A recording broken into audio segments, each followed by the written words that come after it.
Ara bazarda ädir kubun $1 kımmeti 10 manat. Bu nırh dine dolarların satı bahasına değişli.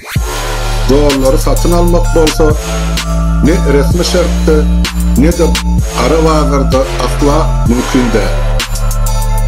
Bankomatlardan nağıt pul çıkarmak mümkünçülüğü de ilaç için şartlandırıldı. Bu görkezeci 1000 manat balonluğundan 800 manata çelli aşağı düşürüldü.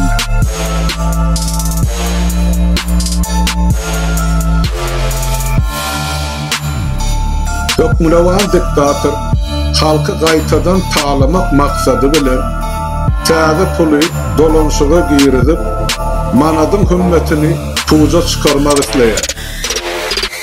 Manatdan Oğuz Han'ın, Öroğlu'nun, Mahtumulu'nun ve diktatör Niyazovyň şekillerini ayırıp olaryň ornuna diktatör Berdimuhammedowyň, onun oğlu Serdar'ın ve kakasy Mälikgulynyň şekillerinin ornaşdyrylmagy gaty ähtimal. Berdimuhammedowlaryň padşahlygynyň düýbüni tutujak, öz şanyna ýurda dikilen ýadygarlyklar, çekilen portretler we dakylan atlar az görünen bolmaly. Inni gezek milli manada hem gelip ýetdi. Resmi kurs boýunça 5 kilogram unuň bahasy 100 manata, ýagny $28,5 ýeten ýurtda iňen agyr ykdysady krizis döwründe peýdasyz uly harajat edip täze pul çykarmak bilen diktatör döwletiň gaznasyny ýele sowurýar.